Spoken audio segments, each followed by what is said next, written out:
Surat crime બ્રાન્ચે નકલી RC બુકના કૌભાંડનો પર્દાફાશ કરી 5 આરોપીની કરી છે ધરપકડ।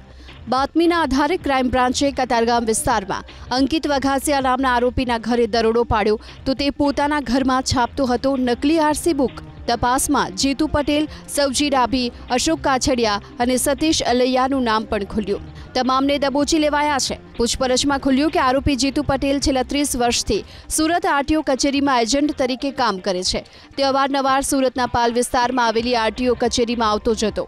આરટીઓના કોઈ અધિકારીની મદદથી જીતુ પટેલ રેકોર્ડ રૂમ સુધી પહોંચી જતો અને રેકોર્ડ રૂમમાં વાહન ચાલકોની જમા કરાવવામાં આવેલી સ્માર્ટ કાર્ડવાળી જૂની આરસી બુકની ચોરી કરી અને અંકિતને આપતો। બાદમાં અંકિત નકલી આરસી બુક બનાવી લોન ન ભરપાઈ હોય તેવા સીઝ કરેલા વાહનોને માલિકની જાણ બહાર જ વેચી નાખતા।